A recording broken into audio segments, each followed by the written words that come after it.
Bom, obrigada, Carmen, e ao Observatório de Políticas Públicas em Saúde, a Universidade Federal de Ceará, e ao Programa de Pós-Graduação em Saúde Pública da UFC. Eu sou Anabel e sou doutoranda, faço parte, como já a Carmen falou, do Laboratório de Avaliação e Pesquisa Qualitativa em Saúde. Sou orientanda da professora Maria Lúcia Bossi, da UFC. Bom, vou tentar compartilhar mais ou menos geral, de maneira geral, o que estou entendendo do que está acontecendo mais bem em meu país, que é o México. Quero falar duas coisas, que acho uma primeira que é desafiador, porque é uma crise que ainda está acontecendo. Isso é complexo, mas vou tentar. A outra questão é que os problemas no sistema de saúde doméstico, na crise sanitária, não é nova. Isso tem há muito tempo, sobretudo nas últimas décadas. As políticas públicas foram encaminhadas em questões para a privatização dos bens públicos, assim como, em geral, no enfraquecimento do Estado. Então, imaginem, vocês conhecem disso, né? Então, eu acho que é óbvio que o sistema de saúde agora tem muitas dificuldades, além da Covid. Então, bom, quero dizer para vocês que agora nosso sistema de saúde está em um processo de transição.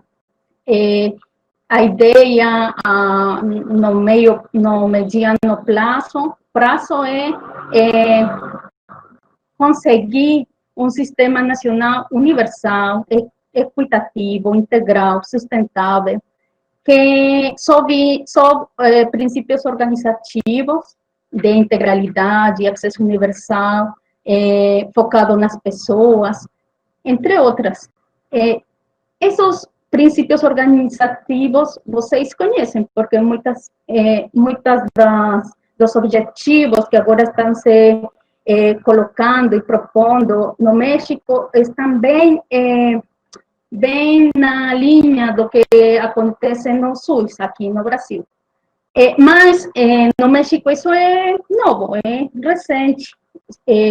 Tem um decreto de criação com data de 28 de novembro do ano passado e entrou em vigor em janeiro, ou seja, há pouco tempo, pouquíssimo tempo. Temos umas condições de muita precariedade laboral nos profissionais, mas, enfim, mais da metade da população não conta com alguma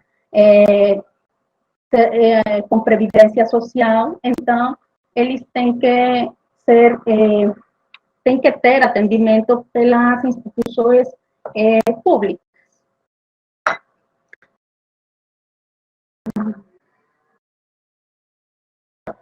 Agora, enquanto a Covid e México, esses dados são de ontem. Infelizmente, até agora, tem 68.620 pessoas confirmadas com a Covid. Ativos são mais de 14.000 e óbitos são 7.394. Como também ocorre aqui no Brasil, a dispersão da doença não é igual em todos os cantos. Tem variabilidade, sobretudo na metrópole, que é a cidade do México, e as periferias da cidade do México. Em quanto a leitos, tem um total nacional de 22.851 leitos disponíveis, mas, como vocês sabem, também a distribuição não é equitativa, então tem diferenças de estado para estado. Isso é importante, porque também a quantidade de população não é a mesma, não é igual. Sempre, como vocês veem, se vocês olham aqui, temos que a Cidade do México, que é a primeira, eu não sei se vocês conseguem, mas a Cidade do México é que tem mais ocupação até agora e pode ter mais problemas. México, eu identifiquei algumas questões importantes no desenvolvimento das políticas diante a Covid. Então, fica ali, primeiro, que no México temos um Comitê Nacional de Segurança Sanitária, ele está sempre, antes da Covid, ele atua para tomada de decisões, mas agora teve ações extraordinárias.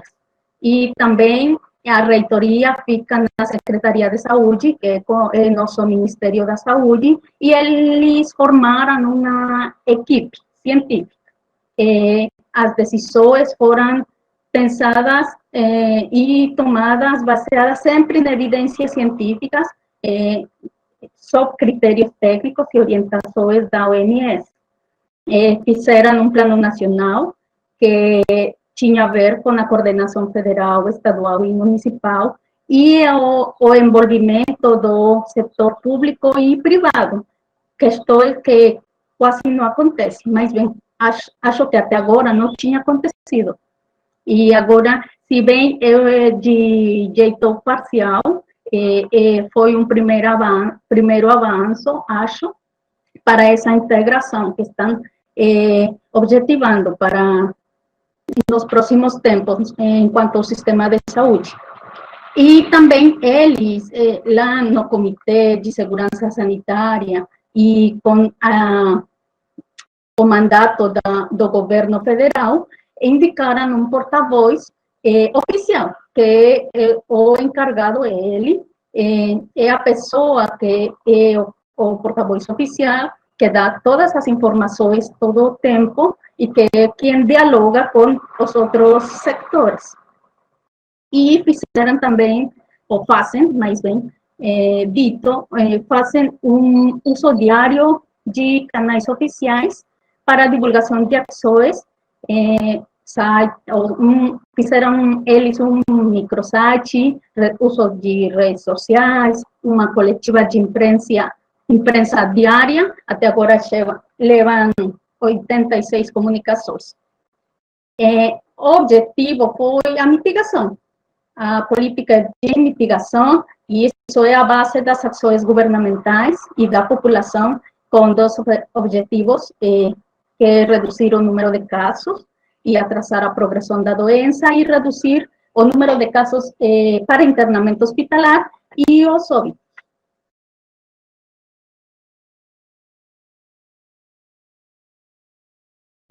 No México também, como em outros países, identificaram três fases. A primeira fase foi do começo 22, aproximadamente do fevereiro, até o 22 de março, e fizeram várias ações que tinham a ver com a difusão de comunicação, de ações preparatórias, enfim, o conhecimento da doença, os sintomas, as ações que a população geral teria que fazer.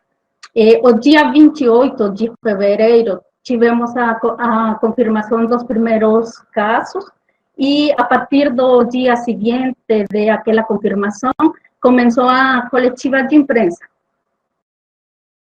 Nessa coletiva de imprensa, ha funcionado como um tipo canal de comunicação direto, e vão ali adicionando outros temas mais específicos, como saúde mental, uma estratégia nacional de comunicação em saúde, que chama de Sana Distância, e eles fizeram uma super-heroína, que é aqui, fizeram um tipo de desenho, mas é mais bem como uma personagem, que chama de Susana Distância. Então, fizeram músicas, vídeos, multimédia, enfim. E muitas mais ações que tinham a ver com as recomendações da OMS, reconversão hospitalar e também acordos comerciais com a China e os Estados Unidos, porque, sobretudo, nos primeiros momentos, tinham muitas dificuldades com o fornecimento dos EPIs para os profissionais, sobretudo, porque também houve compras de pânico. Então, também tínhamos insuficientes profissionais da saúde, de todas as categorias, então fizeram recrutamento. Até agora estão ainda fazendo. A fase 2 foi a partir do 23 de março até o 20 de abril, e ali começou oficialmente a jornada que chamaram de Jornada Nacional de Sana Distância. Até agora tem 63 dias e tem todas as limitações das recomendações pela OMS, e todo, cabe señalar que todo é voluntário, fizeram aqui, é voluntário, e tem que, todo mundo fala em ficar em casa, é como fica em casa, quédate em casa para nós. Fizeram um monitoreo da mobilidade a partir do uso de aplicativos, redes sociais, mas uma primeira consequência do que até agora, dos dias que até agora implicam essa jornada de nacional de sana distância, é o incremento o acréscimo da violência doméstica pelo distanciamento social e pelo confinamento. O dia 4 de maio começou um plano que chamam de Plan DN3E, que tem a ver com o envolvimento do Ministério da Defesa com todos os materiais e profissionais de los que eles dispõem para a ajuda da população civil. O dia, e tem até agora planejado para o dia 1º de junho, algo que chamam de a nova normalidade, que é como a volta à normalidade, mas é nova. E tem municípios que chamaram de municípios da esperança, que eles vão começar de novo a partir de um semáforo de risco. Então, além dessas ações mais específicas em saúde, fizeram outras questões que são parte da política geral do país. Voos humanitários para trazer a connacionais ao país, para levar, mais bem. Não fecharam fronteiras, fizeram reforços de programas sociais com populações de pessoas idosas, jovens, mulheres, crianças, entre outras. Uma questão importante para o México são as remessas, que esses envios de dinheiro que fazem a familiares para pessoas que estão nos Estados Unidos, para pessoas que moram no México. E agora estão planejando para algo que eles chamam de programa de recuperação econômica, que tem a ver com créditos para pessoas individuais e para pequenas empresas, pequenos negócios, para reativar a economia. E eles também, uma questão importante para levar a cabo todas essas ações é não ter dívida com organismos internacionais. Então, isso em outros aspectos. Após de pensar neste desafiador compromisso para partilhar com vocês um pouco do que está acontecendo lá no México, vieram para a minha cabeça muitas perguntas. Eu só quero partilhar com vocês 3. que tomara que fiquem ali como para discussão após das apresentações ou para outros encontros. E uma delas é quais outras narrativas sobre as políticas de saúde, estratégias ou ações implementadas na crise. Ou seja, que é isso que os números não estão nos contando? Outra questão importante para mim pensar é, e o Sul dessas políticas no México e na América Latina? O Sul, pensado naquele conceito que o Boaventura de Souza coloca, esses grupos populacionais que ficam na exclusão. E, por último, também no mesmo caminhar, o que é apagado do grande discurso da Covid-19, não só no México, também em nossa região. É isso, pessoal. Muito obrigada.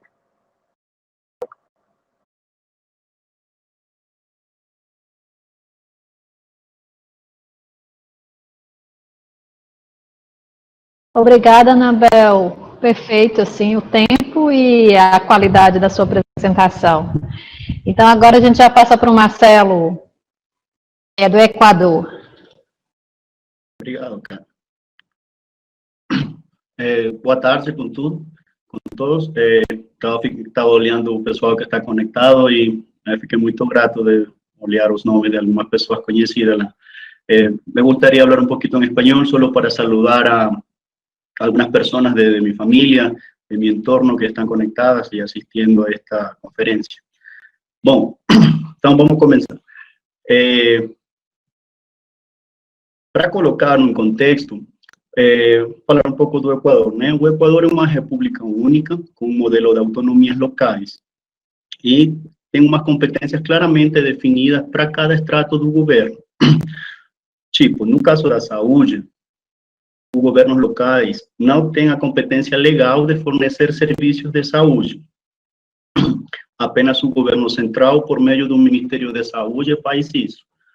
Além do governo central, tem outros 4 subsistemas de saúde no Equador.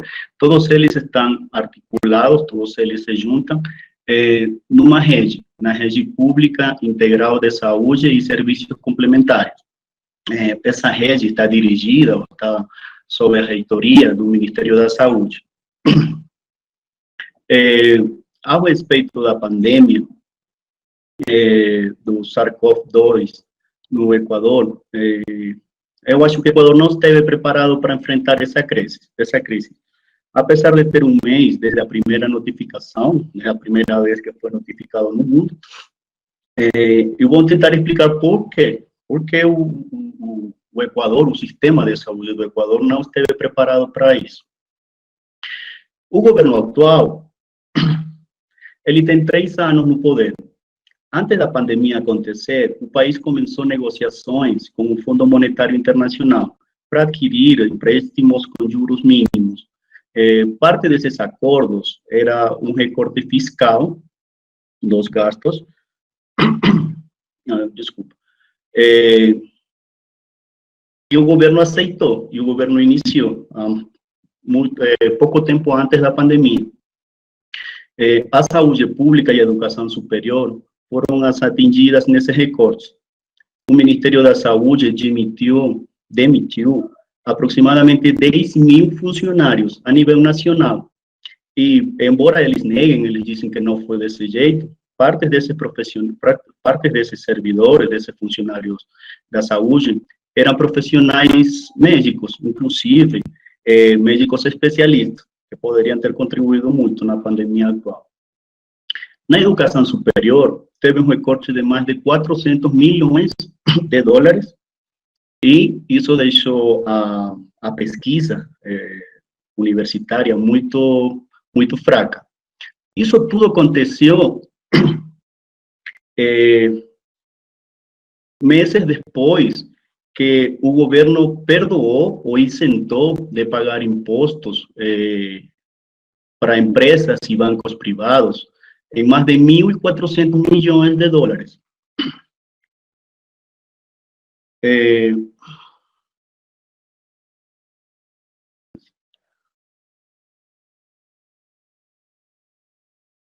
é muito importante falar sobre uma cidade específica no Equador, a cidade de Guayaquil, que, como vocês com certeza têm conhecimento, foi o epicentro da pandemia no país.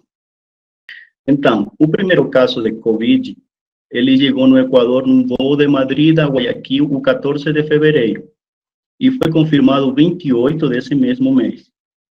Para essa data, o país não só tinha debilitado o sistema de saúde por falta de funcionários e de profissionais da saúde, também tinha desorganizado a rede pública de saúde, permitindo aos municípios fornecer serviços de saúde, embora eles estejam impedidos por lei para fazê-lo. Contrário de ser uma aparente ajuda, isso provocou um maior fracionamento, uma maior divisão do sistema de saúde equatoriano, uma falta de informação verificada e um gasto duplo de recursos, porque o Ministério da Saúde, o governo central, fazia a mesma coisa que estavam fazendo os municípios, então o gasto era duplo e eles não compartilhavam informações sobre o que eles faziam. Além disso, resultou evidente a pugna de poderes entre autoridades locais e governo central, sendo mais evidente em Guayaquil, onde os habitantes confiam mais nas autoridades locais do que no governo central. O governo central, só para vocês terem uma ideia, tem uma percentagem de aprovação da população de menos de 12%. No início desse ano,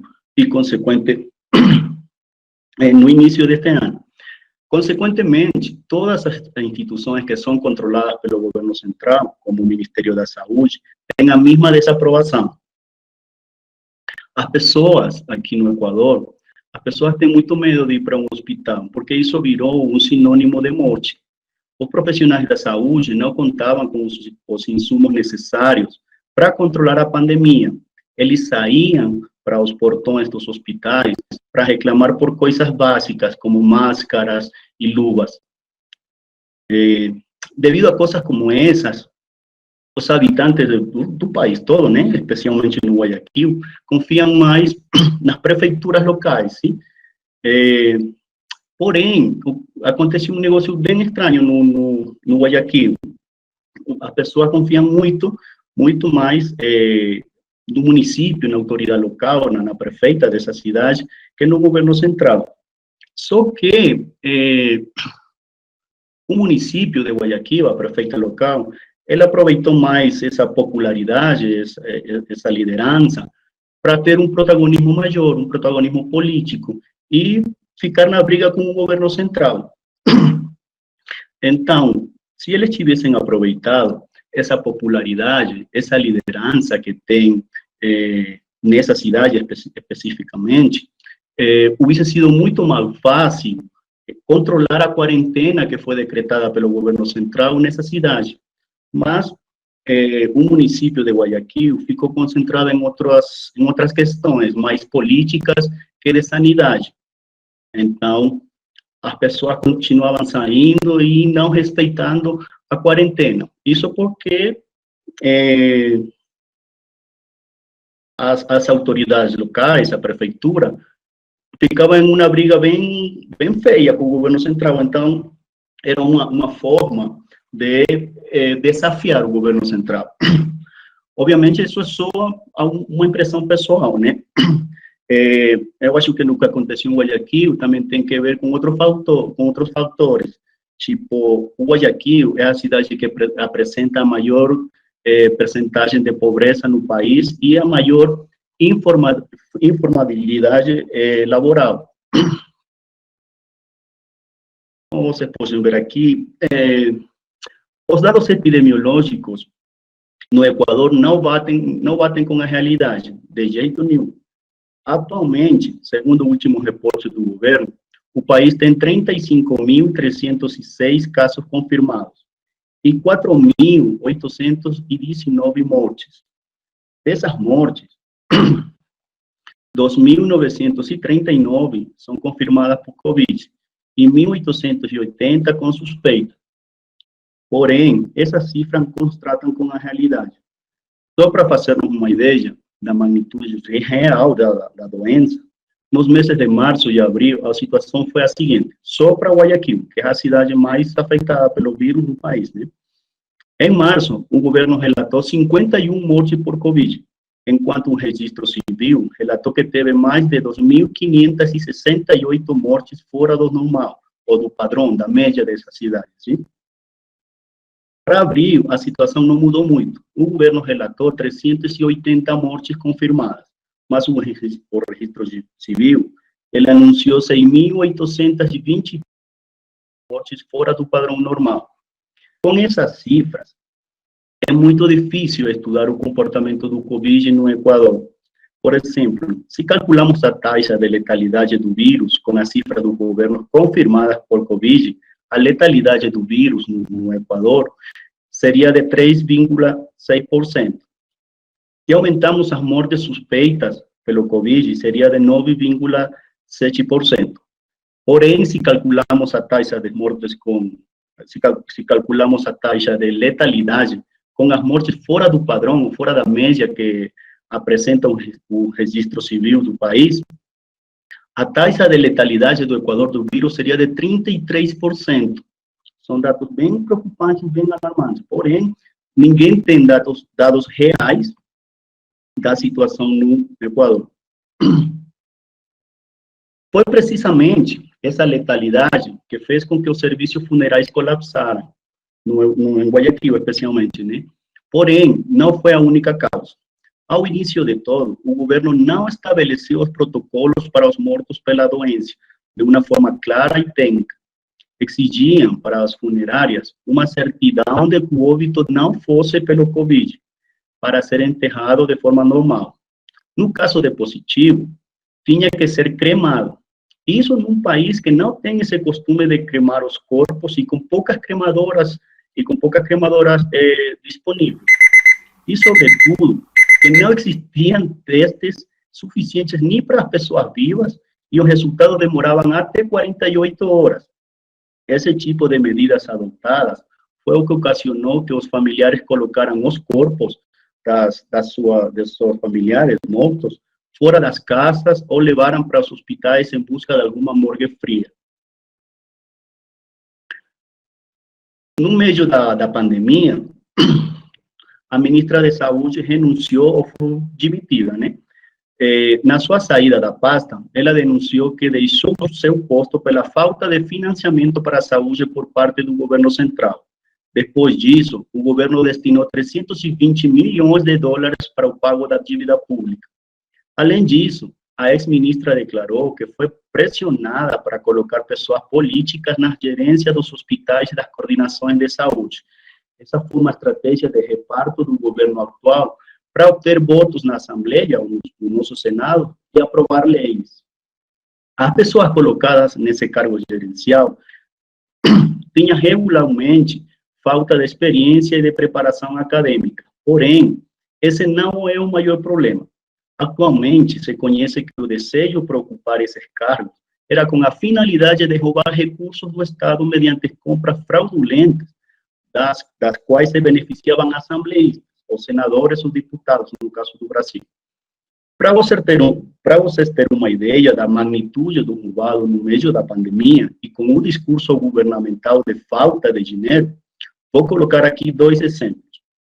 O subsistema de saúde da Previdência Social no Equador, chama-se IES, ia comprar máscaras N95 para os profissionais da saúde com um custo de $12 cada um, enquanto essas mesmas máscaras se encontravam no mercado em $4, 3 vezes mais numa compra de mais de 100 mil. O segundo exemplo é ainda mais descarado e muito mais triste. O Ministério da Saúde ia comprar bolsas para cadáveres em $180 cada, enquanto a Polícia de Criminalística comprava as mesmas bolsas em $24 cada. No Equador, um caixão simples e o mais econômico pode custar até $130, ou seja, mais barato que as bolsas que pretendiam comprar. Nossos mortos atualmente estão sendo enterrados em caixões de papelão que são doados pelas prefeituras e empresas privadas, enquanto os assembleístas, mediante seus gerentes de hospitais, se aproveitam da emergência para se levar os poucos recursos que o país tem. Parece que o governo não aprendeu. Acho que vai faltar um pouquinho de tempo. Parece que o governo não aprendeu dos seus erros ou ainda não os aceitou. Nesse mês de maio, nessa última semana, tomou outra decisão errada. Demitiu outros 2.279 funcionários dos Ministérios da Saúde, incluídos profissionais da saúde. Para os servidores públicos de outras áreas, a situação não é melhor. Desde o próximo mês, vão ter reduzido seu horário de trabalho para 6 horas ao dia, com uma baixa do salário de 16%. Todas essas medidas podem ser definidas como procíclicas, próprias de modelos econômicos sugeridos pelo FMI, onde se procura retirar recursos do Estado para os serviços públicos em casos de crise econômica como que o mundo está sofrendo atualmente. Sendo que o mais acertado, segundo a teoria econômica, é fazer o contrário, medidas contracíclicas, investindo mais recursos para o serviço público em momentos de crise e, dessa forma, contribuir desde o governo para sair da crise econômica. Termino a minha intervenção com a conclusão de que no Equador o golpe maior não foi o vírus, o Covid-19, foi o retiro de verbas públicas para a saúde, a corrupção e a pugna de poderes. Nosso país está sendo governado pelo pior governo da nossa história republicana, e quem está pagando a falta de ética e técnica para resolver os problemas da nação somos o povo menos favorecido, menos beneficiado, em alguns casos, com a própria vida. Muito obrigado.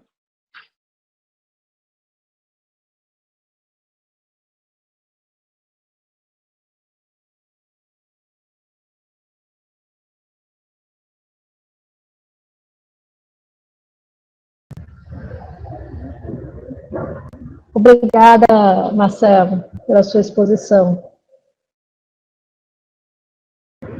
Agora, Lucia, da Argentina, por favor.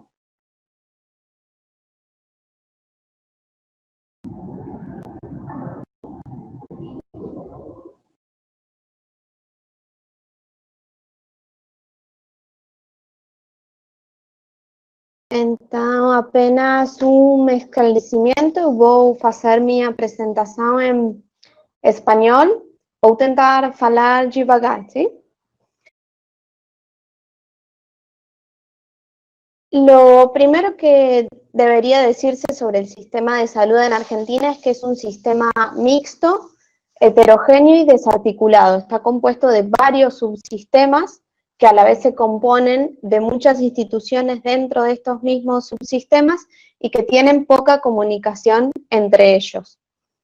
Existen 3 subsectores en el sistema de salud de Argentina: el sector previdenciario, que incluye las obras sociales, y el Instituto Nacional de Servicios para Jubilados y Pensionados, que es conocido como el PAMI, que ofrece cobertura de salud para trabajadores y su familia más próxima. Está cubierto tanto por el empleador como por el empleado y es de carácter obligatorio. También contamos con un sector privado de salud que se compone de instituciones con fines de lucro y que por lo tanto la afiliación a los mismos es voluntaria y de pago voluntario. Finalmente, el sector público es el regulado por el Estado y que ofrece cobertura gratuita a toda la población en Argentina. Sin embargo, quienes acceden en general a este sector de la salud, que es el sector público, es la población que no cuenta con cobertura en alguno de los sectores anteriores, como puede ser el de las obras sociales o el privado.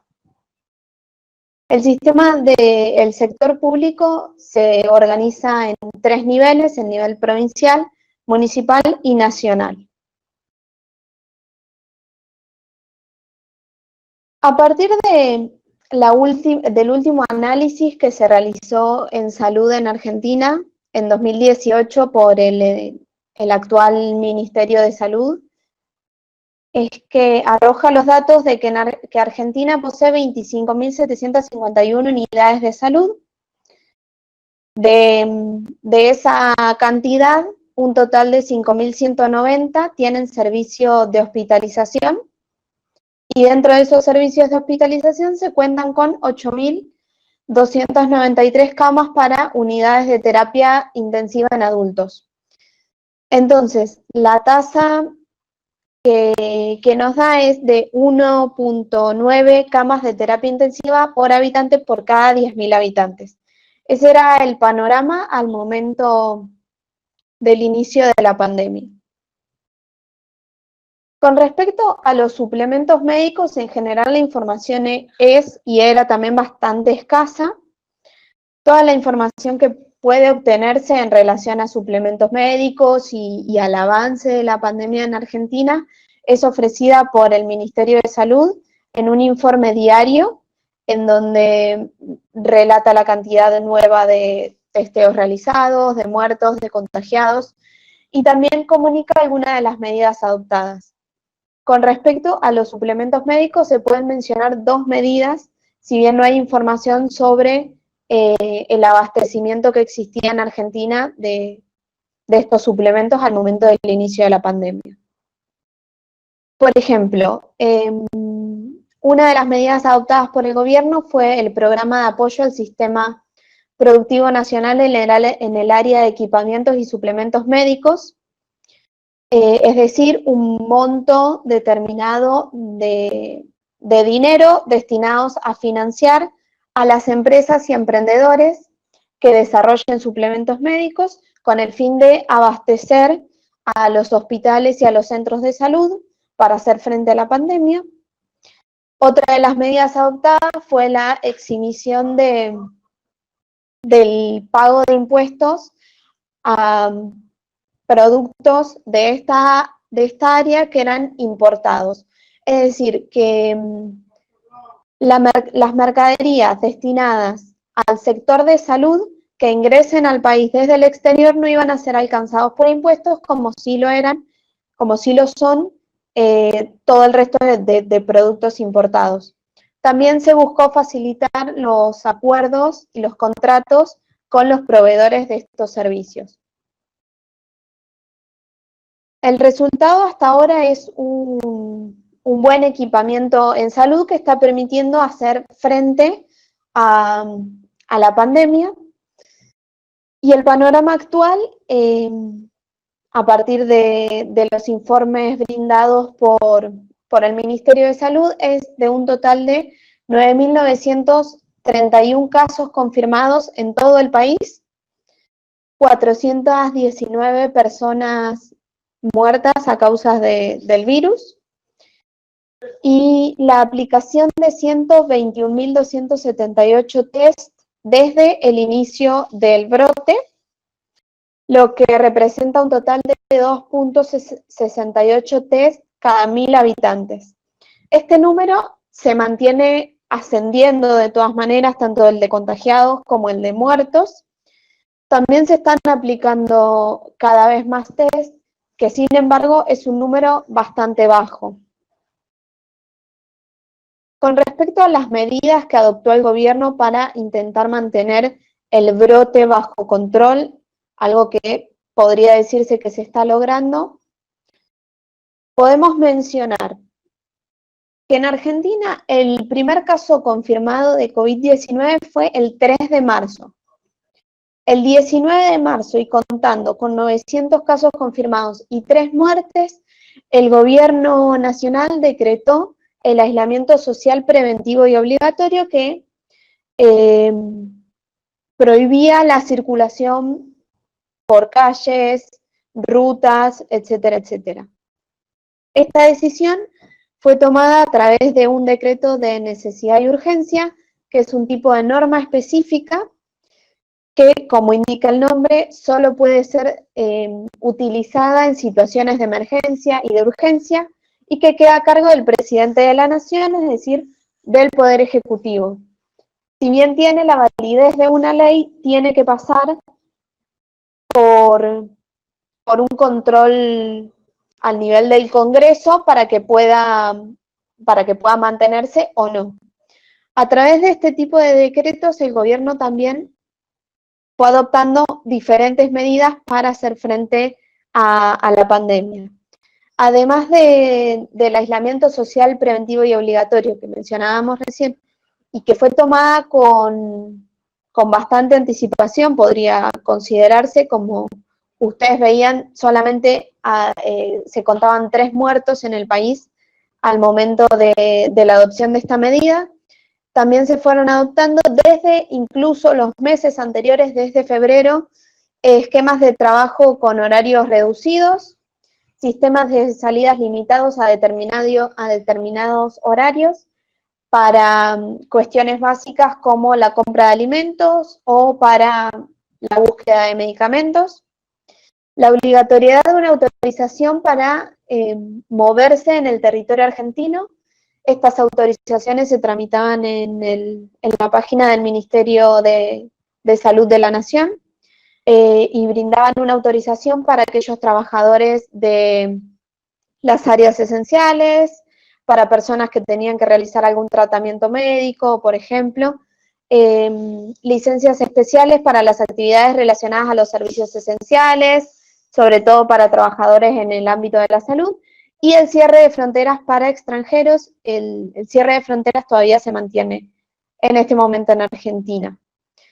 El aislamiento fue acatado en general en medio del país con bastante éxito. Por ejemplo, la concurrencia a parques disminuyó casi en un 90%, a otras áreas de recreación casi en un 70% también. Y algo también que hay que destacar es que en Argentina, como en la mayoría de los países que fueron afectados por esta pandemia, la distribución de la enfermedad se dio de forma diferente a lo largo de todo el país. Algunos ejemplos son, por ejemplo, las provincias de Formosa y de Catamarca, que en este mapa se ven en gris, al norte del país, que no registraron nunca ningún caso positivo del virus. Otros ejemplos son, la provincia de Jujuy, al norte de Argentina, que lleva más de 40 días sin ningún registro de casos y que a partir de ahora flexibilizó las medidas, permitiendo, por ejemplo, el turismo interno de la provincia y siempre manteniendo los límites cerrados al interior de cada provincia. Otras provincias como Mendoza, San Luis y La Pampa, en el centro, y en Cuyo, en Argentina, también flexibilizaron las medidas en algunos municipios en donde no hay un registro grande de casos, permitiendo, por ejemplo, las reuniones familiares de hasta 10 personas. Me parece importante también destacar otro tipo de medidas que se han adoptado en el país con el objetivo de hacer frente no solo a cómo la pandemia está afectando la salud, sino también cómo va a afectar económica y socialmente al país. Podrían mencionarse muchísimas medidas que se fueron adoptando con estos objetivos.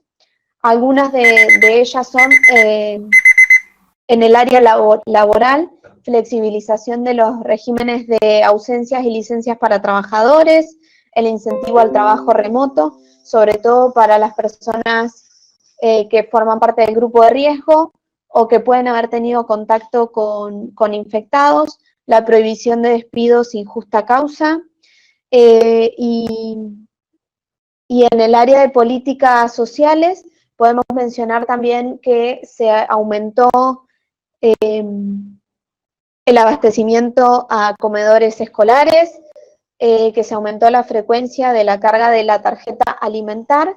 La tarjeta alimentar es un instrumento que había adoptado este gobierno desde mucho antes de la pandemia, desde el comienzo del año, y que tiene por objetivo asegurar la canasta básica en poblaciones de vulnerabilidad económica. Es una tarjeta con un determinado monto de dinero que permite solo la compra de alimentos.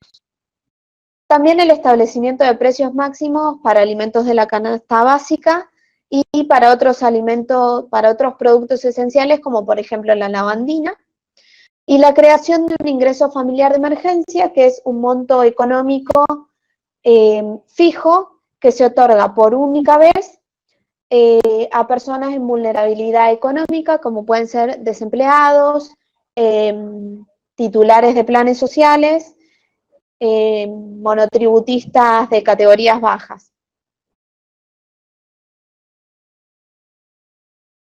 Como para ir cerrando, las conclusiones que se derivan de la presentación es que, si bien los casos siguen aumentando, las medidas adoptadas por el gobierno nacional, además de que fueron bastante tempranas, teniendo como modelo lo que ocurrió en otros países de Europa y de Asia, demuestran estar siendo efectivas y eficaces para combatir la pandemia. Si bien el sistema de salud en Argentina es un sistema desarticulado, mixto, con poca comunicación dentro de sí mismo, hasta ahora viene respondiendo de forma eficaz también al aumento progresivo de los infectados. Y las medidas adoptadas por el gobierno también permitieron que el sistema de salud no colapse como sí ha ocurrido en otros países. Es importante destacar que, si bien ningún país del mundo estaba preparado para un acontecimiento de este tipo, para una pandemia, tampoco lo estaba Argentina, tampoco lo estaba el sistema de salud argentino.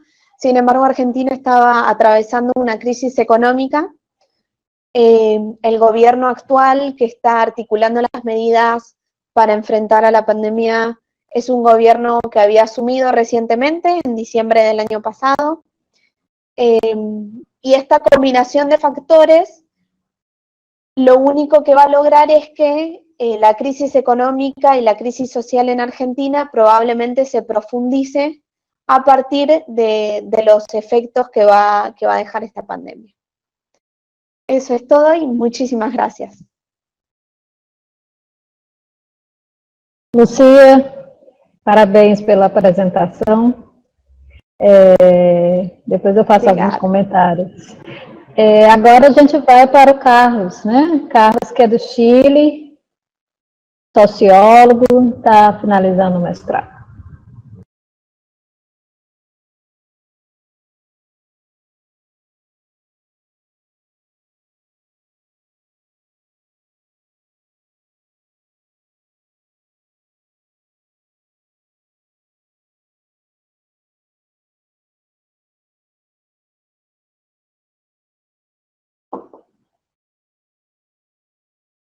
Agora sim, dá certo. Boa tarde a todos, aos professores do programa, aos colegas. Bom, até agora, parabenizar as apresentações de meus colegas. Acho que eu vou fechar só algumas coisas que ficaram assim bem para profundizar, né? Bom, eu queria começar com uma cita de Mendé. Ele diz sobre a necropolítica: a expressão última da soberania reside ampliamente no poder e a capacidade de decidir quem pode viver e quem pode morrer. Os limites da soberania consistem em exercer um controle sobre a mortalidade e definir a vida como a implantação e manifestação do poder, como falaria também Foucault, né? Ulrich Beck, o sociólogo alemão, que trabalhou muito profundamente o conceito da sociedade do risco, diz: como a sociedade do risco, os conflitos de distribuição dos bens e da riqueza, salários, postos de trabalho, seguridade social, são superpostos. Os conflitos da distribuição dos prejuízos coletivamente produzidos designam um estágio da modernização, né? E, finalmente, os postulados da Cecília Minalho, antropóloga brasileira, ela diz: a violência é, se não, um tema da área da saúde, mas afeta e acarreta lesões, traumas e mortes físicas e emocionais. Para compreender o impacto da violência, devemos localizar a sua discussão nos conjuntos dos problemas e relações da sociedade, né? Esses três postulados teóricos são muito atingentes e contingentes na atualidade, né? Eu vou falar sobre o Chile. Vocês poderiam ver nessas três imagens muito claramente o que está acontecendo no meu país. No meu país vem passando por um processo de movimentos sociais que começaram no Equador desde o mês de outubro, em que sua demanda principal é uma nova constituição herdeira da ditadura do ano 1981, em que foi fundado as bases do sistema de saúde que tenta se implantar no Brasil. Chamam a atenção para vocês terem uma ideia do que está acontecendo. O sistema de saúde no Chile é um sistema misto, como muitos dos sistemas que já muitos colegas falaram, como o sistema da Argentina, o Equador, né? Onde o setor privado é muito preponderante, cumpre uma parte fundamental, mas não é quem cobre as necessidades da população. Nesse sentido, a OMS chama para a implementação de um sistema universal de saúde, onde o Brasil é um modelo, né? Mas com suas falhas, é um sistema que cobre e garante acesso à saúde universal. Bom, aqui até agora a gente já sabe que a epidemia a doença é uma doença muito grave, muito letal. Já pode se ver os efeitos no dia 25 de maio, já temos 300.000 casos confirmados a nível mundial. A região das Américas é uma das regiões mais atingidas. Aqui no gráfico, na figura número 3, apresenta os números de casos confirmados por Covid em diferentes territórios, onde os casos mais preocupante é o Brasil, mas embaixo sigue Equador, e bom, Chile aqui também tem uma curva epidêmica que ascendeu muito rapidamente, em poucas semanas, ele quase dobrou, triplicou os casos. No entanto, as estatísticas epidemiológicas, elas ocultam uma informação que muitos médios já falam, já tem evidência empírica para isso, onde a letalidade é estimada em um coeficiente de 1, né? No entanto, se a gente estima a taxa de letalidade por 1 milhão de habitantes, um indicador que propunha Naumar Filho, ela é de 36,8, né? Uma taxa de letalidade por milhão de habitantes muito alta. Mas preocupa a situação de México e da Argentina, como já a gente falou, né? Como já muito bem explicaram meus colegas, atualmente no Chile tem uma transmissão comunitária. As principais regiões afetadas é a capital do país, Santiago do Chile, aqui no centro, mas também Valparaíso, uma região porto, cumpre um rol econômico importante, e nas regiões do norte, Tarapacá e Arica. Essas regiões são fronteiriças com Peru e Bolívia.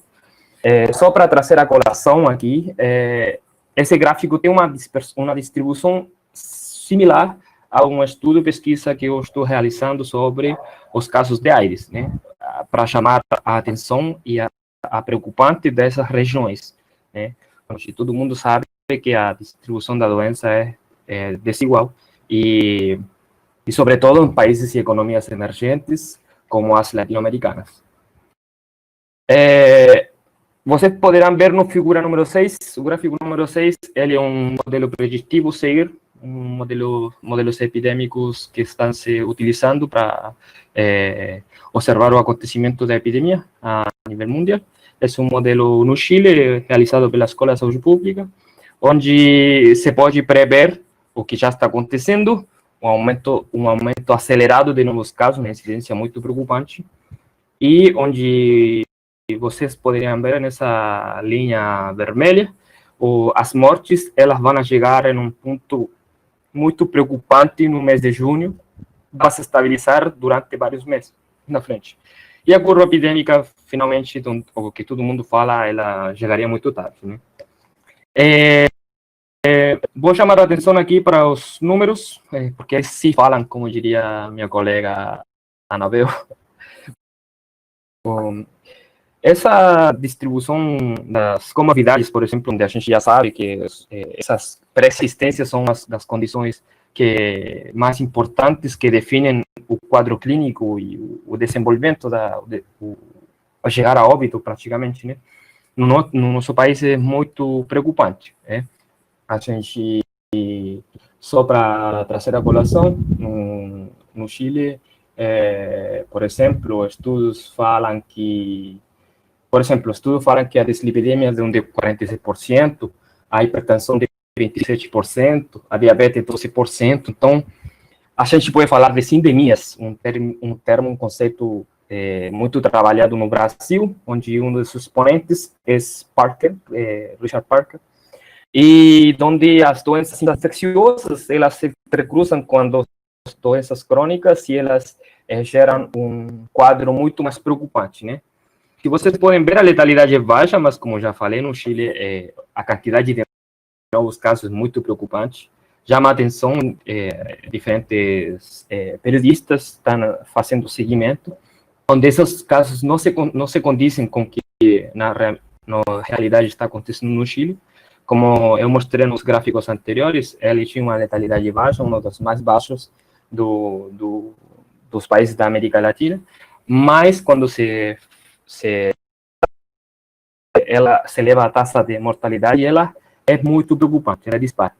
Não tanto assim como o Brasil e o Equador, mas ela sim mostra algo preocupante e alarmante. Há algo que é de importância, as recomendações, a OMS se adelantou a isso, que já estava falando o colega de Equador, em que a importância de, nos declarações de óbitos, definir como um óbito também os casos prováveis, ou seja, o caso que sugeria só descartar no caso que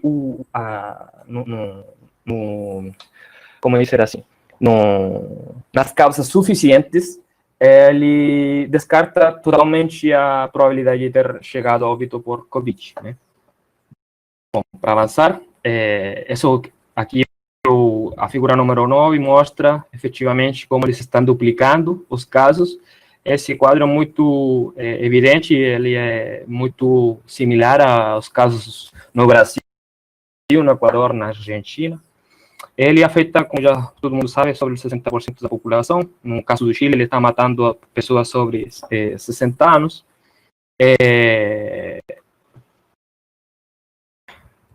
Aí. Pronto, passou. No figura 11, a distribuição segundo faixa etária e sexo é muito similar, atingindo particularmente homens, principalmente homens, tanto homens como mulheres, mas são os mais atingidos. Enquanto a ocupação de leitos, já estamos chegando a 96%, o que quer dizer que nosso sistema está colapsando, isso que diz Mañalich, o Colégio de Médicos já saiu a desmentir, onde, na verdade, o que está acontecendo estamos tendo muitas pessoas nos corredores dos hospitais e com atenção com ventilação mecânica intensiva. Isso é muito preocupante, Então, para avançar, e aqui vou conectar com o que falei no começo. Chile está passando por uma crise de legitimidade, onde só 14% da população aprova a gestão de Piñera como governo neoliberal, que na prática ele vem muito a atuar como está acontecendo no Brasil, um enfraquecimento, uma redução do Estado mínimo.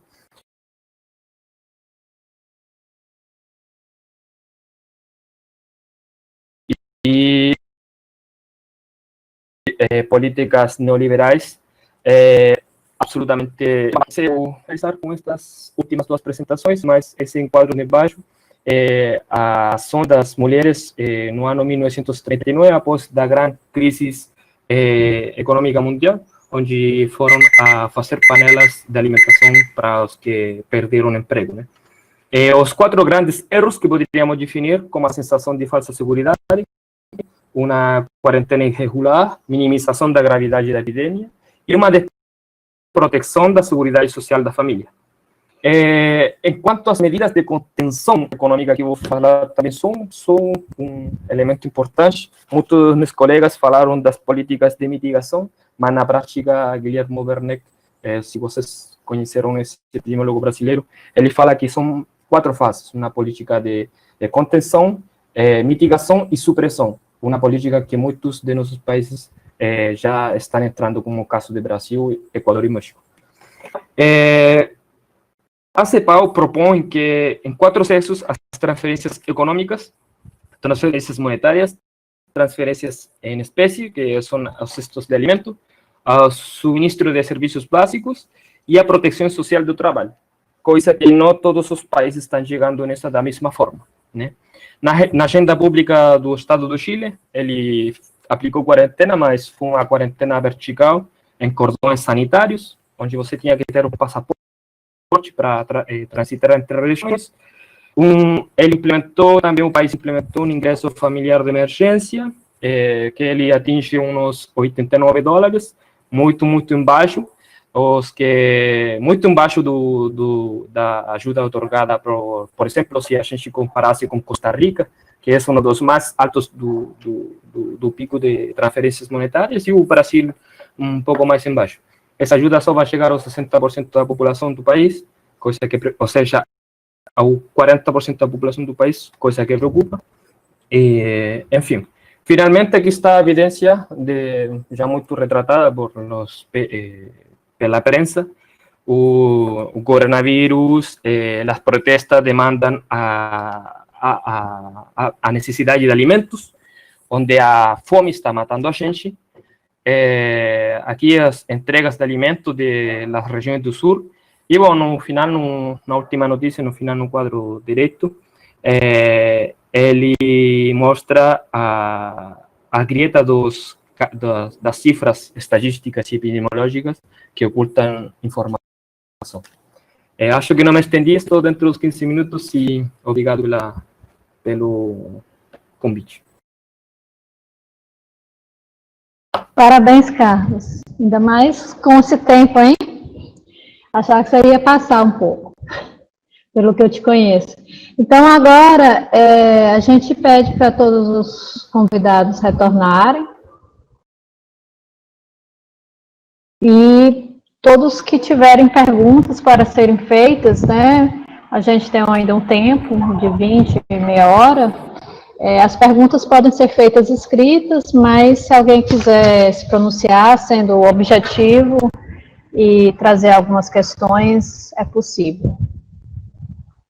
A Andréa está aqui parabenizando, Andréa, professora.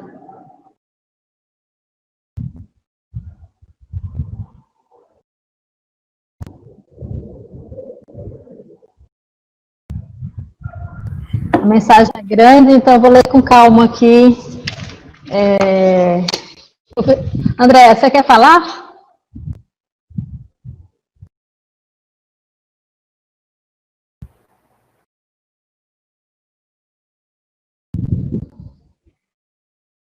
Professora Andréa, você quer fazer um comentário?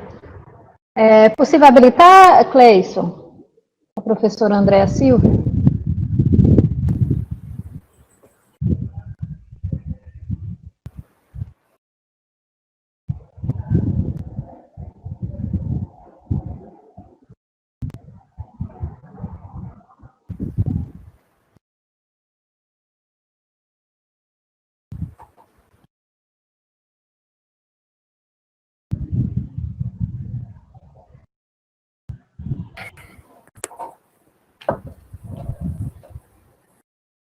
Cleison? Já passou as notificações dela pelo bate-papo aqui. Ah, tá. Então a gente vai... Alguém tem outras questões? Tem muitos parabéns.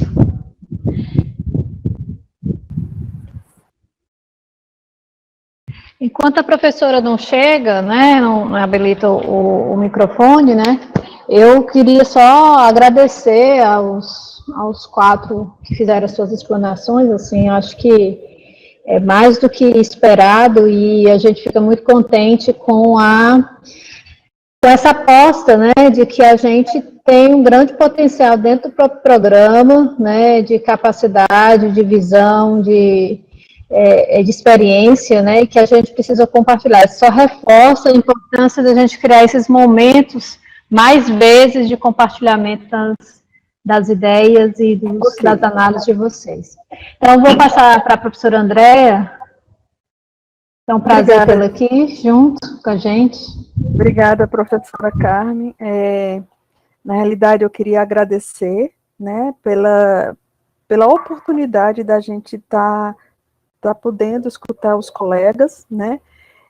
Eu sou dentista, como um colega, igual um colega, eu sou dentista, e, na realidade, essa mensagem era longa, porque de início eu não sabia se eu podia falar ou não, mas a gente criou um grupo em 2015, 2014, 2015, professora, que era justamente denominado de Diplomacia da Saúde Global. Na realidade, a gente queria estudar a saúde bucal sob o âmbito da diplomacia, né, que é uma temática relativamente nova dentro da Organização Mundial de Saúde, acho que 2008, 2009, com a Ilona Kikubuchi, e aqui no Brasil com Paulo Buis.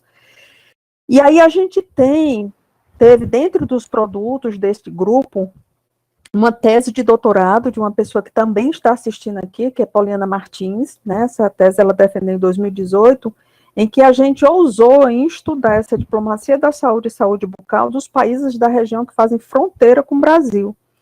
E aí tem um capítulo dedicado a esses sistemas de saúde de todos os países, Guiana, Suriname, Colômbia, Venezuela, excetuando, é claro, o Equador e o Chile, que não fazem fronteira, mas que foi uma análise exaustiva de documentos, né, que culminou em um trabalho muito bonito sobre tipo de acesso, tipo de financiamento, regulação, enfim.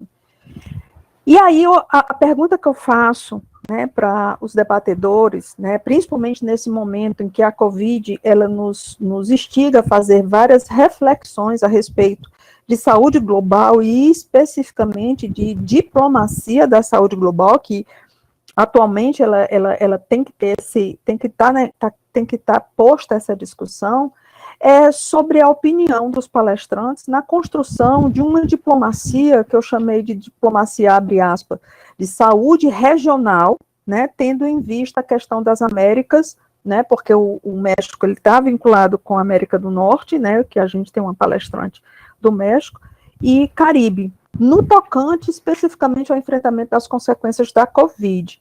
Vi que Carlos falou da CEPAL, né, eu tenho um carinho muito grande pelos documentos da CEPAL, a importância que ela tem para a América Latina, mas eu queria saber sobre essa construção, né, de algo mais regional, tendo em vista a questão das particularidades das Américas e do Caribe.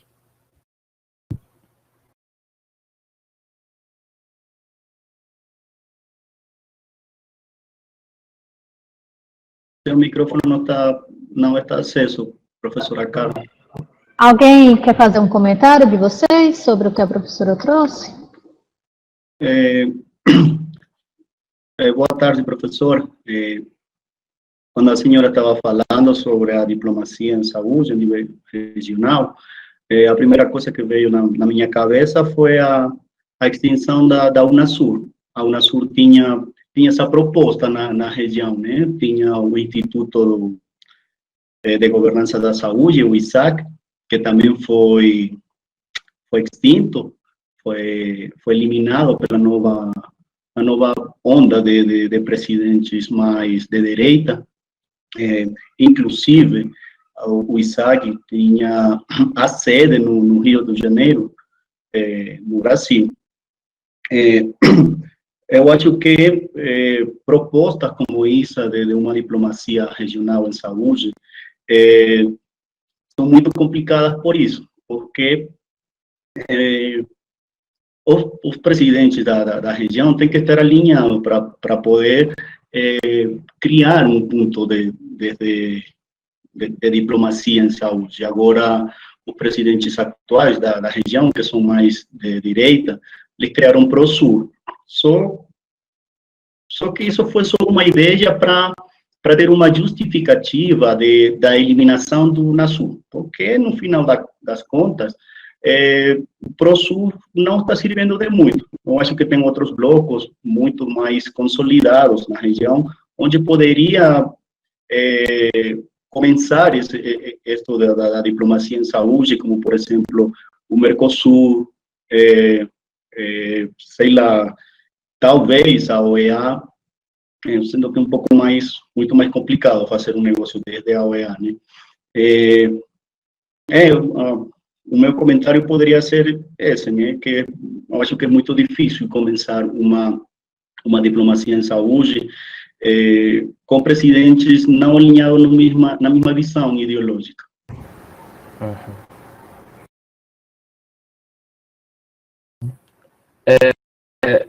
Eu gostaria, não sei se estão ouvindo, Sim. Pois eu gostei da intervenção da professora, para iniciar, e da intervenção do colega do Equador, Marcelo. Efetivamente, se a gente fala de diplomacia, a gente tem que falar de geopolítica, né? Então, geopoliticamente, o Brasil era uma liderança na Sudamérica. E atualmente uma liderança para os governos neoliberais golpistas, né? Então, acho que a proposta de Lula era muito forte, era sólida. Ele estar aí dentro desse, o Mercosul era muito importante. E atualmente, então, estão tirando todos esses direitos como cidadãos do Sul, né? Tínhamos para participar desses benefícios que tínhamos e das interrelações e intercâmbios, né? E é que chamar a atenção para isso também, porque, por exemplo, se a gente analisasse somente a capacidade produtiva de medicamentos que tem o Brasil, ele teria como responder ao que está acontecendo na Latinoamérica. Ele teria como ele colaborar com nossos países, né? E de fato, se tivéssemos uma outra linha ideológica política, né, já estariam se invirtiendo em ciência e inovação e, por outra parte, né, e a interrelação entre os nossos países. Então, acho que atualmente está se configurando uma nova ordem política, onde, por exemplo, o governo do Fernandes, na Argentina, ele está entrando recém, e já ele se posiciona como uma cara política importante, como uma agenda política importante, forte. Por exemplo, se vocês analisarem, ele propunha, uma das políticas mais importantes e significativas que ele colocava era o direito do aborto livre, né?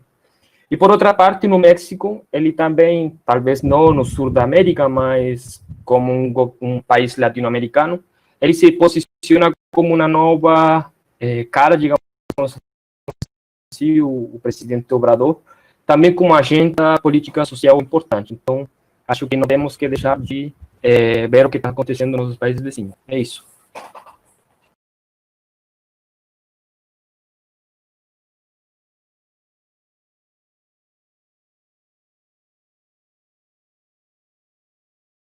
Carmen, acho que teu microfone está desligado.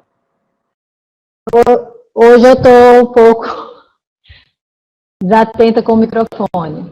O que eu estou falando é a questão do Diogo, que ele faz, dando até um link com essa questão que o Carlos finalizou, que ele pergunta diretamente a Anabel, né, o que é que ele acha das políticas do Obrador, né, que se elegeu já com uma perspectiva de oposição às políticas neoliberais. O que é que você acha, né, gostaria de saber qual a análise que você faz sobre as políticas públicas de saúde do Obrador, tendo em vista que ele se elegeu fazendo oposição ao neoliberalismo. Sim, assim, de maneira geral, e muito antecipada, achando que ainda está acontecendo a crise, e a verdade, a magnitude no país é ainda desconhecida. Eu acho que até agora tem algumas linhas de trabalho nas políticas bem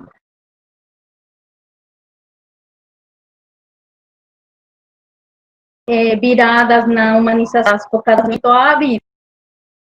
Isso, acho que pensar que isso é bom, porque teria que ser assim, mas achando como a gente vinha de décadas e décadas de políticas neoliberais, de privatização, de enfraquecimento do Estado, eu acho que um pouco de proteccionismo nas políticas e nos afazeres do Estado está sendo bom para o país. É verdade que tem também, como em todos os países, né? Muitas pessoas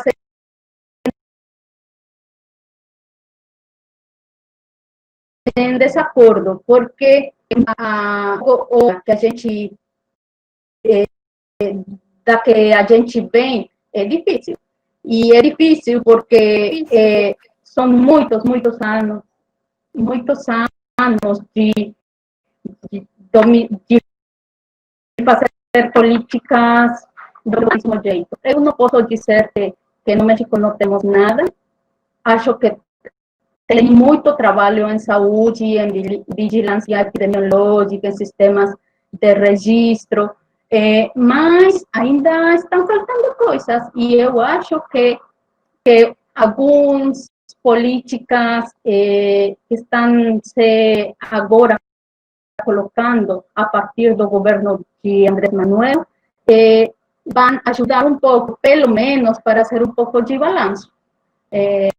Eu não sei, a verdade, ele está começando, nossos governos são de 6 anos, então tem ainda só 1 ano e pouco, então acho que ainda meio que prematuro, como vocês, se vocês lembram, o que eu apresentei, alguns decretos foram feitos no novembro do ano passado, ou seja, é bem recente, então é muito pronto para ter resultados, mas até agora, pelo menos pensando, não ficar com empréstimos dos organismos internacionais e tentar fazer uma gestão diferenciada dos recursos que já o país tem, isso é muita vantagem, porque já a dívida exterior que o país tem, já atinge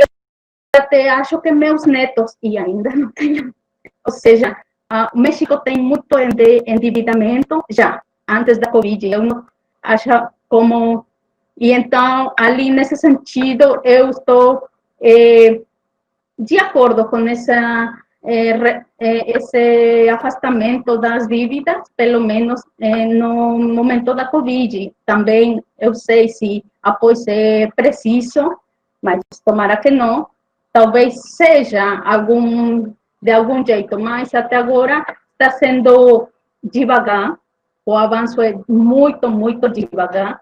Eu penso como aquele artigo que Latour, acho que Bruno Latour, aquele filósofo, publicou há pouco, que ele fala, para virar o rumo, a gente tem primeiro que desacelerar. Então, talvez estamos nesse momento. Eu não sei.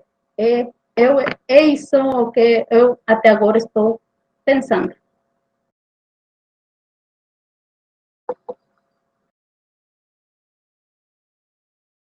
Outra vez. Eu estava clicando aqui, só que era no lugar errado. Então, a gente tem ainda a questão de Sheila e Poliana. Poliana, de certo modo, ela retoma a questão da cooperação internacional, né? Então, se vocês tiverem mais alguma coisa para complementar, vocês complementem. E a Sheila, ela fez uma questão que é a seguinte, né? Gostaria de saber quantos aos fármacos utilizados para os pacientes em UTIs. alguns deles, né, têm se mostrado eficazes para o tratamento além de EPIs, isolamento como medidas preventivas, né? Então, eu estou imaginando, Sheila, que se eu estiver errado, você avise, assim, que você está querendo saber sobre o que é que os nossos convidados acham, né, da questão da utilização do tratamento, né, no tratamento, a utilização de medicamentos no tratamento nesses países. Imagino que seja isso.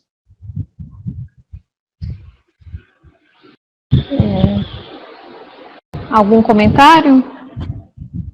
Ao respeito do tratamento, aqui no Equador, na sua UTI, assim, extraoficialmente, o que eu sei é que estão usando heparina sódica, um anticoagulante. Está sendo controlado pelos médicos, é a última coisa que se sabe que eles estão usando. O pessoal médico parou de usar a hidroxicloroquina, que era um medicamento que estava sendo usado também. Porém, tinha muito descontrole no uso da hidroxicloroquina, porque os pacientes, eles tinham muitos efeitos secundários.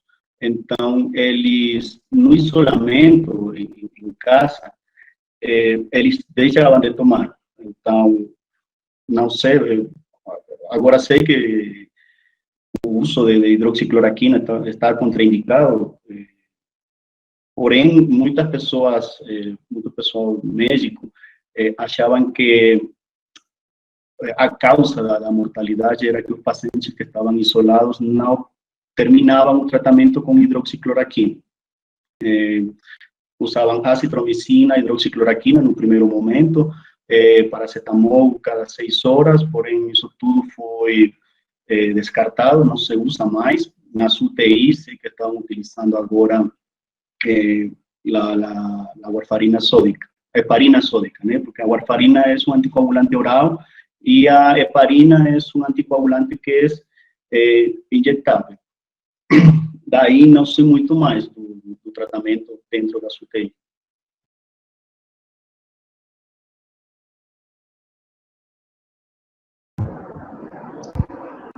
Acho que é isso, né?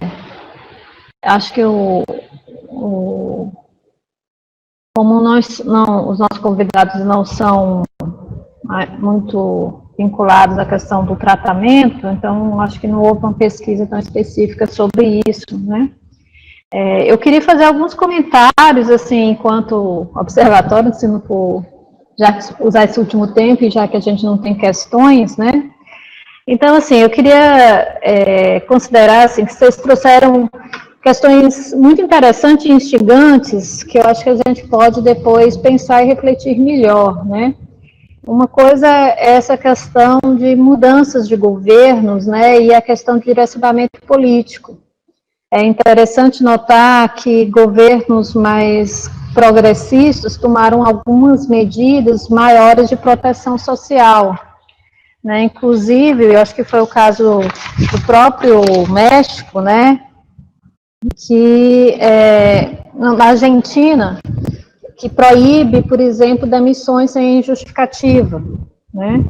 Então, acho que nós temos uma tradição na América Latina de uma proteção social baseada no corporativismo, né, que isso tem razão em relação às políticas desenvolvimentistas, né, que própria o CEPAL teve participação, né, nesse sentido de pensar que o Estado tem um papel de desenvolvimento do Estado, inclusive de desenvolvimento do capitalismo, e que os direitos foram construídos a partir de uma perspectiva do trabalho, né, da relação do trabalho. Então, alguns mostraram, por exemplo, a questão de ainda ter uma relação muito grande de uma cobertura vinculada à questão da previdência social, né, e só que houve movimentos de inflexão importantes. Chile é um caso exemplar nisso, né, no sentido, o Equador também, né, tem também um movimento nesse sentido, e o México, né, em especial, aqui eu estou nas minhas lembranças, né, no sentido de reforçar, acho que todos os países, né, a gente passou, dependendo dos governos que foram entrando e saindo, a gente passou por um movimento de tensão, né, dessa ideia de cobertura universal, que é bem diferente do que a gente entende de sistemas universais de saúde, né, é uma ideia de realmente de privatização, de ampliar os financiadores do sistema, de apostar e de incentivar a ação, né, do setor privado, e todos os países, eles agem diferentes mediante essas pressões, e aí é uma coisa que eu tenho uma tradição mais neo-institucionalista de análise de políticas públicas, né, e que a gente vai chamar o seguinte: você tem um legado, e esse legado, ele vai também influenciar, né, nas políticas, né, então um governo em si, eu acho que é isso que a Anabel fala, um governo em si, ele não tem a capacidade de fazer mudanças rápidas, né, a literatura vai dizer que mudanças, em geral, as mudanças abruptas são mais difíceis, né, mudanças radicais são mais difíceis. Então, é mais comum mudanças graduais. O que me chama a atenção é que nós estamos vivendo em crise, e a literatura também vai dizer que conjunturas críticas aumentam as possibilidades de mudanças mais substantivas.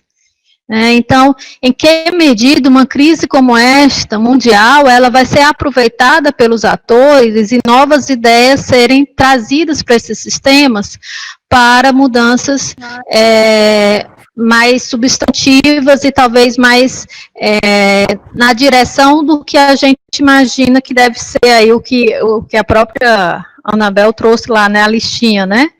Do que seria essa mudança que o México, né, que o México é um caso de resistência, inclusive, das políticas neoliberais, né, porque esse legado tensionou a não atender todas as medidas como o Chile. Então, é importante a gente pensar em que medida, né, essa conjuntura de crise, né, que mostra, inclusive, como as respostas são diferentes, né, mostra a importância de uma coordenação. Temos 3 países federalistas aqui, né, com 3 grandes federações, exceto o Equador. O Marcelo fez uma explanação chocante, inclusive, como é que está sendo o caso no Equador, né, uma população do Equador é a menor população de todos os países, eu acho que é 19 milhões de habitantes, e com a quantidade de mortes, de óbitos, né, bem superior, se for ver, com taxa de letalidade bem grande. 17 milhões?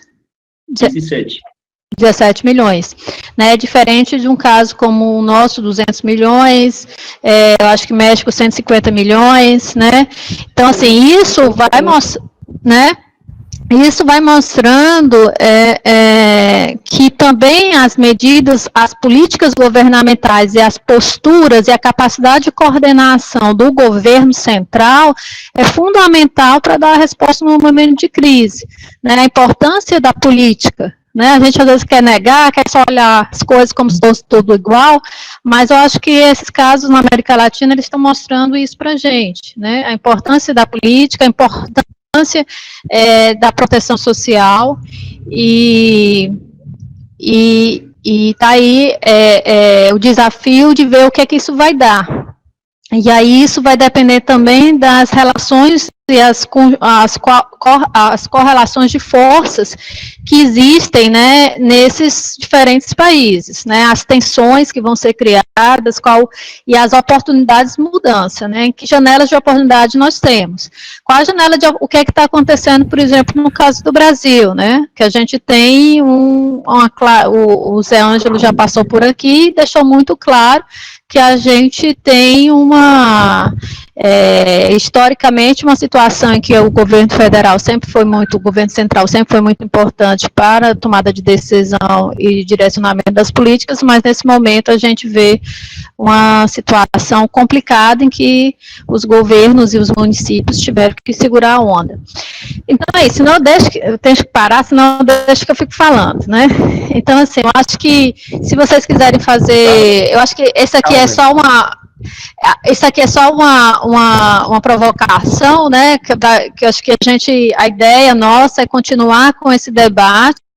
Espero que vocês estejam juntos com a gente, com os próximos convidados, né? Pensando nos países. E aí eu abro para vocês fazerem as considerações finais de vocês. Carmen, eu gostaria de fazer uma consideração. Bom, acho que me alinho muito de tuas colocações, né? Acho que analisar o contexto político de nossos países, particularmente dos países da América do Sul, né? É importante porque encontrou nossos países em diferentes contextos e posições, tanto sociais, sanitárias, econômicas, culturais, etc, etc, etc. Acesso ao mercado do trabalho, previsão, né? Tudo que a gente já falou aqui demais. Mas acho que algo muito importante é a centralidade do Estado, a centralidade do Estado como um Estado protetor. De fato, se vocês assistiram os últimos discursos, o que foi mostrado, né, sobre a reunião que tive Bolsonaro com o Comitê de Ministros, onde, fora da centralidade política desse assunto, né, algo muito importante é o que ele chamava de o Grande Plano Brasil. Poderíamos falar, um dos ministros falou sobre o novo plano, mas apareceu Guedes dizendo, não fale disso aí não fale disso aí não, porque isso é muito diferente do plano Marshall. Então, só analisando esse contexto aí, é importante porque a Covid, como eu coloquei no começo, né, ele encontrou nossos países de diferente forma e está relacionado muito com as desigualdades que a gente está vivendo, mas os países que vão sair melhor da crise são efetivamente os que vão ter planos econômicos muito mais fortes, muito mais de ação de inversão e fazer andar o país, né, de inversão em infraestrutura, né, de fazer mover a economia, né, e isso vai impactar também na capacidade de compra das pessoas e vai reduzir, em termos sociológicos, né, o efeito do que já vaticina o Banco Mundial e a CEPAL, né, que é esse grande aumento da pobreza em Latinoamérica. Então, 34% já é uma previsão muito impactante. Dessas respostas, acho que diferentes países vão agir de diferente jeito, de diferentes formas, mas só queria deixar e finalizar em termos da análise. Eu parabenizar a Carmen pela iniciativa. Acho que essa é uma resposta tipo do programa da UFBA e da USP, né? Mas ter uma participação dos que já se graduaram. Acho que convidar aos colegas que não ficaram dentro do México, né? Acho que pela capacidade de tempo que a gente tem, será importante nos próximos encontros, também está a Divina Divisão, está Reagan do República Democrática do Congo, então acho que temos pessoas, temos conhecimento, temos cabeças pensantes que poderiam contribuir muito à iniciativa de Carmen, e só parabenizar também a Lucia da Argentina, que ela está entrando. É isso. Agradecer o convite. Obrigada, Carlos. E também em público falar que você nos ajudou bastante nessa organização dessa atividade. Eu só tenho que te agradecer. Todas as vezes que eu te procurei, você foi muito dedicado às iniciativas. Obrigada. Só para concluir, eu gostaria novamente de agradecer o convite e também o espaço e o esforço que está fazendo o PP. Acho que esses espaços são muito importantes como profissionais, ainda muito bons no programa, no pós-grado, e essa apresentação que eu para vocês só me deixa com muitas questões que gostaria de ainda refletir, e, bom, muito obrigada.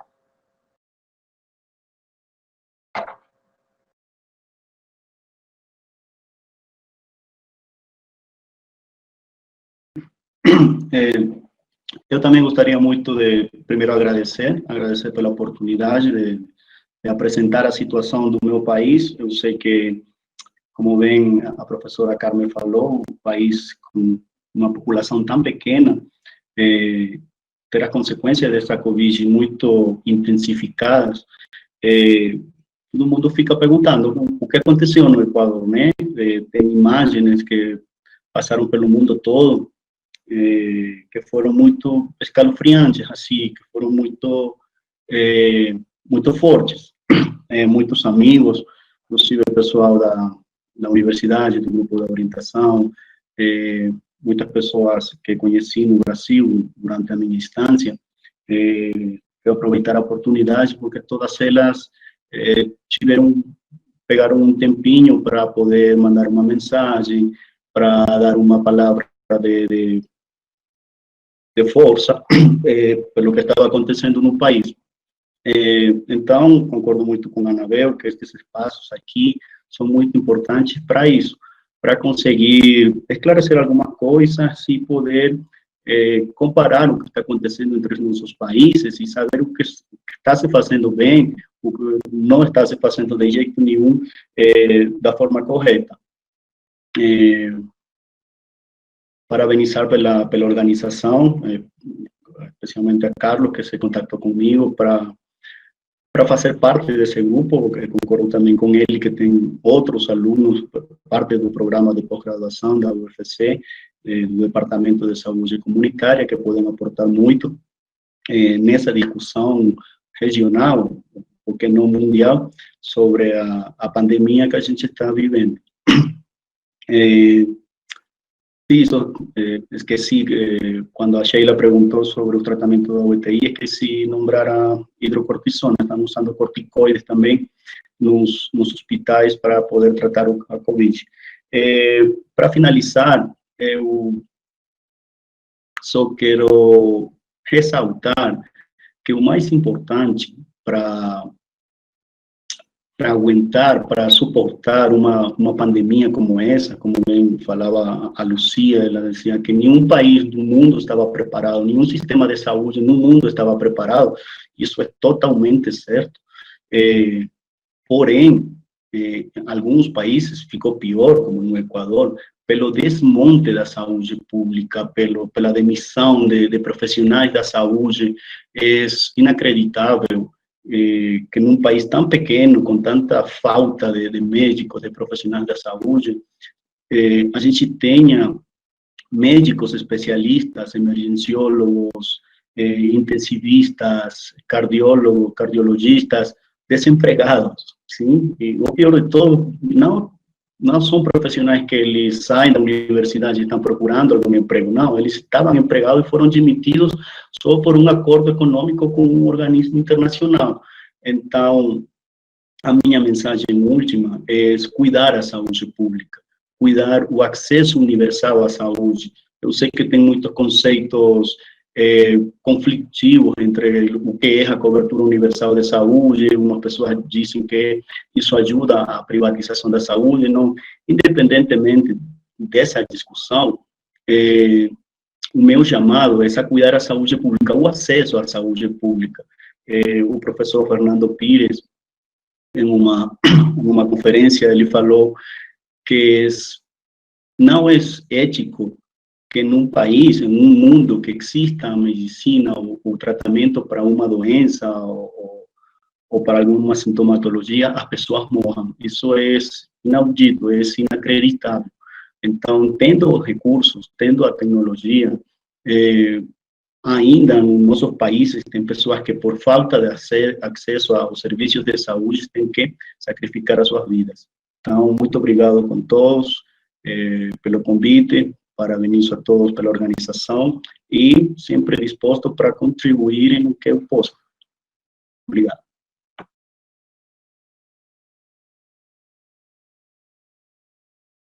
A mí me gustaría retomar algunas cuestiones como para cerrar, sobre todo la pregunta de Anabel sobre qué va a cambiar o qué es lo que va a dejar la pandemia, y en relación a lo que decía Marcelo sobre la importancia de la salud pública, me parece que Argentina es un ejemplo paradigmático de la importancia que se le debe dar a la salud pública. Durante el gobierno anterior en Argentina, el Ministerio de Salud había sido eliminado, entre comillas, se había unificado junto con el Ministerio de Desarrollo Social. Una de las primeras medidas que tomó el nuevo gobierno fue volver a darle el estatus de ministerio tanto al Ministerio de Salud como al de Ministerio de Desarrollo Social. Y creo que esa fue una de las medidas que contribuyó a que Argentina esté llevando la pandemia de una forma más o menos acertada. Entonces, si algo queda, espero que sea la importancia de la salud pública. Muchas gracias por la invitação.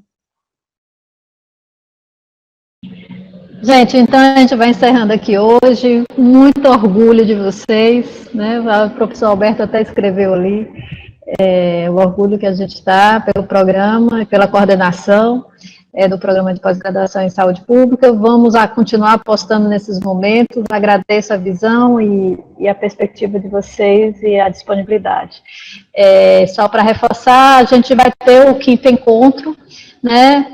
A gente percebe, né, a gente fez o teste de fazer um encontro à tarde, a gente, infelizmente, né, parece que tem um horário nobre, né, mas a gente ainda teve 32 pessoas presentes, teve um momento com 40 pessoas, e vamos ter na quinta-feira um novo encontro que vai ser com foco na atenção hospitalar, né, então a gente já convida todos que ainda estão aqui.